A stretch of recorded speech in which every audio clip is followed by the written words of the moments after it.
అందరికీ నమస్కారం అండి. మొదటగా ఈ కార్యక్రమానికి విచ్చేసినటువంటి సర్పంచ్ గారికి, అలాగే ఎంఈఓ సార్కి, గ్రామ పెద్దలకు అందరికీ కూడా నా నమస్కారం అండి. సర్పంచ్ గారు ఉంటే ఇప్పుడు ఒక విషయం మాట్లాడదాం అనుకున్నాను. ఆయన పని మీద వెళ్తున్నారట.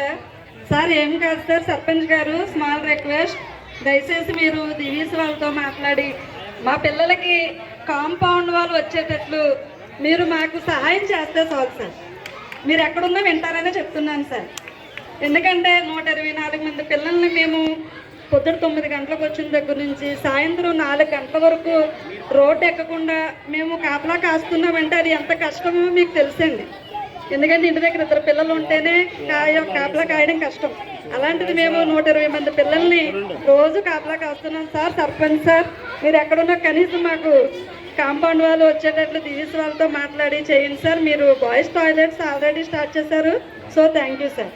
సో ఇప్పుడు ఏంటంటే సార్, మరి ఈ కార్యక్రమాన్ని ఏర్పాటు చేసినటువంటి మా ప్రధాన ఉపాధ్యాయుల వారికి, అలాగే నా తోటి ఉపాధ్యాయులకు, అలాగే మా ఆహ్వానాన్ని మన్నించి వచ్చినందుకు పిల్లల యొక్క తల్లిదండ్రులకు ముఖ్యంగా నమస్సుమాంజలి అండి.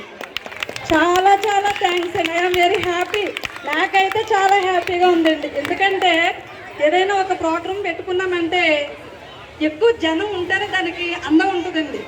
నేను ఒంటిమామలో ఇంతమందిని ఈరోజే మొదటిసారిగా చూస్తున్నాను. ఎప్పుడు పేరెంట్స్ వస్తూ ఉంటారు, వెళుతూ ఉంటారు, కానీ నా ఆహ్వానాన్ని మన్నించి ఇంతమంది వచ్చినందుకు చాలా థ్యాంక్స్ అండి. అలాగే ఏంటంటే ఇప్పుడు స్కూల్ అనేది మన యొక్క సమాజంలో ఒక భాగం అండి. అది ప్రతి ఊరికి ఒక గుడి, ఒక బడి ఖచ్చితంగా ఉంటాయండి. అది అందరికీ తెలిసిన విషయమే. మనం గుడి అంటే చాలా గౌరవిస్తాం, అవునా కాదండి? గుడి అనేసరికి అందరం కూడా చాలా గౌరవిస్తాం, చాలా శుచి శుభ్రతతో పాటిస్తాం. అలాగే బడి కూడా గుడితో సమానమైనదేనండి. ఎందుకంటే ఈరోజు మీరు పంపించేటటువంటి పిల్లల్ని మేము ఒక మంచి మార్గంలో నడిపించి సత్ప్రవర్తనను నేర్పించి వాళ్ళ యొక్క భవిష్యత్తులో ఉన్నతమైన మార్గం వైపు నడిపేటట్లే మేము వాళ్ళని తీర్చిదిద్దుతున్నాం. అలాంటిది నేను చూశానండి. ఇక్కడ చాలామంది పేరెంట్స్ పిల్లల్ని చాలా శుభ్రంగా పంపిస్తారు, చాలా జాగ్రత్తగా. ఏంటంటే ఇంటి దగ్గర పేరెంట్స్ కేర్ ఉండాలండి. మేము చదువు చెప్తాం అంతే తప్ప ఇంటి దగ్గర మీరు వాళ్ళ మీద కేర్ అనేది మీరే తీసుకోవాలి. అలా ఏంటంటే ఇప్పుడు ఫస్ట్ క్లాస్ పిల్లల్ని చూసుకున్నట్లయితే వాళ్ళు చిన్నపిల్లలు అయినప్పటికీ అన్నింటిలోనే ఉంటారండి. అలాగే మొత్తం 120 మంది పిల్లలు కూడా ఏ యాక్టివిటీ అయినా సరే చాలా చక్కగా చేస్తారు. చదువు మాత్రమే కాదండి, ఒక విద్య మాత్రమే కాదు, చేస్తూ ఉంటారు. విద్యతో పాటు ప్రతిసారి మేము ఆటలు నేర్పిస్తున్నాం, పాటలు నేర్పిస్తున్నాం, అలాగే యోగా నేర్పిస్తున్నాం. అలాగే వాళ్ళకి వారానికి ఒకసారి ఫిజికల్గా డ్రిల్ కూడా చేయిస్తున్నామండి. ఇవన్నీ మీరు అబ్జర్వ్ చేస్తూనే ఉంటారు. ఎందుకంటే అటు ఇటు తిరుగుతూ చాలామంది పేరెంట్స్ అబ్జర్వ్ చేస్తారు ఇవన్నీ కూడా. అలా ఏంటంటే కాన్వెంట్లకి పంపిస్తున్నారండి. కాన్వెంట్లకి అసలు ఎందుకు పంపిస్తారో నాకైతే అర్థం కావట్లేదు. ఎందుకంటే మన ఊరిలో, మన స్కూల్లో మన పిల్లలకు నాణ్యమైన విద్యను అందించినప్పుడు బయట వేరే స్కూల్కి పంపించాల్సిన అవసరం ఏముందండి? మీ పిల్లలకి మేము చెప్తాము, మేము వాళ్ళని మంచి మార్గంలో నడిపిస్తాం అనే భరోసా మేము ఇస్తున్నాం మీకు. మేము భరోసా ఇచ్చేటప్పుడు మీరు ఎందుకు భయపడుతున్నారండి? దయచేసి మీరందరూ గమనించవలసిన విషయం ఏంటంటే మీ పిల్లల్ని పంపించండి, మా స్కూల్కి పంపించండి, 1 నెల పంపించండి. వాళ్ళలో మార్పు రాకపోతే మీరే మార్పు చేసుకుందరు కానీ మేమేమి అనం. ఇది ఈరోజు ఎందుకంటే అందరు పేరెంట్స్ ఉన్నారు కాబట్టి చెప్పాలని అనిపించింది కాబట్టి నేను చెప్తున్నానండి. దయచేసి మీ పిల్లల్ని పంపించండి. వాళ్ళలో మార్పు రాకపోతే మీరే తీసుకెళ్ళి కాన్వెంట్లో జాయిన్ చేసుకోండి. మేమేమి వద్దు అని చెప్పం. అర్థమవుతుందండి మీకు? ఇంకా ఏంటంటే ఇప్పుడు మా హెచ్ఎం గారండి, ఆయన పెద్ద అయినప్పటికీ సరే ఎప్పుడు స్కూల్ అయిపోయిన తర్వాత ఒక 1 అవర్ ఉంటారండి, స్టడీ అవర్స్ పెడతారు పిల్లలకి. ఇదంతా ఎవరి కోసం అంటే పిల్లల కోసమే కదా. మరి అలాంటప్పుడు మీరు ఎందుకు భయపడుతున్నారు? మేము చెప్తున్నామని హామీ ఇస్తున్నాం, పంపించండి. దయచేసి పిల్లల్ని పంపించండి. మేము చెప్తాం, చక్కగా చెప్తాం. ఇంకా ఫస్ట్ క్లాస్ పిల్లలు పేరెంట్స్ ఉంటారు, అడగండి, వాళ్ళని కూడా చెప్తారు. ఎలా చెప్తున్నారు అంటే దాన్ని బట్టి మీరు డిసైడ్ అవ్వండి. అలాగే ప్రతి క్లాస్కి కూడా వాట్సాప్ గ్రూప్ కూడా క్రియేట్ చేసామండి మేము.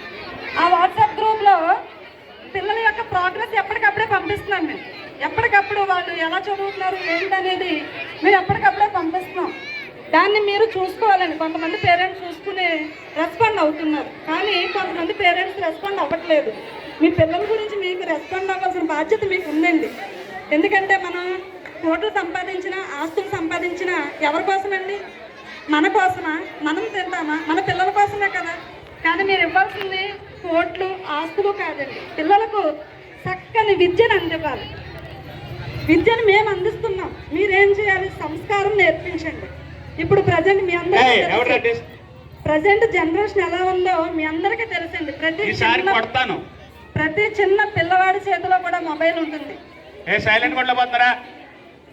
మనం చూస్తున్నాం మొబైల్ పిల్లల చేతిలో చూస్తున్నాం, కానీ మనం పట్టించుకోకుండా పోతున్నామండి. అంటే వాళ్ళ జీవితాన్ని మనం చేతులారా పాడు చేస్తున్నాం.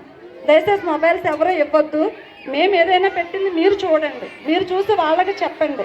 అంతే తప్ప సెల్లలు వాళ్ళకి ఇవ్వద్దండి ఎవరో కూడా. ఎందుకంటే ఇప్పుడు ఏదైనా సరే చిన్నపిల్లల దగ్గర నుంచి పెద్దవారి దగ్గర వరకు కూడా మొబైల్ ఉంటుంది అందరి చేతుల్లో కూడా. అది చాలా తప్పండి. పిల్లలకి ఎప్పుడు విద్య అనేది సెకండరీ అండి. మొదట మనం నేర్పించవలసింది సంస్కారం. అది మనం ఇవ్వాలండి పిల్లలకి. సంస్కారం నేర్పించాలి. సంస్కారం నుంచి చదువు నేర్చుకోవచ్చు, కానీ చదువు నుంచి సంస్కారం రాదండి. ముందే చెప్తున్నాను. ఎప్పుడు సంస్కారం చదువు నేర్పుతుంది తప్ప చదువు సంస్కారాన్ని నేర్పించదు. దయచేసి మీ పిల్లల్ని సంస్కారవంతులుగా మీరు తీర్చిదిద్దండి. మా దగ్గరికి పంపిస్తున్నారు కాబట్టి మేము కూడా ఒక విద్య కాకుండా వాళ్ళకి నేర్పించవలసిన నైతిక విలువలు నేర్పిస్తున్నాం, క్రమశిక్షణ నేర్పిస్తున్నాం, అన్నీ నేర్పిస్తున్నాం. దయచేసి మీరు మీ పిల్లల్ని మా దగ్గరికి పంపిస్తే మీరు మాకు ఇచ్చే పెద్ద గిఫ్ట్ అదే. మేము కోరుకునేది అదే. నేనే కాదు, మా పాఠశాలలో ఉపాధ్యాయులు అందరం కూడా మీకు హామీ ఇస్తున్నాం. మేము చక్కగా చెప్తాం, నేర్పిస్తాం. పంపించండి దయచేసి. ఇంకా రాజుగారండి, డాక్టర్ గారు మీ అందరికీ తెలుసు. మేము స్కూల్లో ఎప్పుడు ఏ కార్యక్రమం చేపట్టినా రాజుగారు నేనున్నానని ముందడుగు వేస్తారండి. ప్రతి దానికి గిఫ్ట్స్ అందిస్తూ ఉంటారు పిల్లలకి. మరి అలాంటి వ్యక్తిని ఈరోజు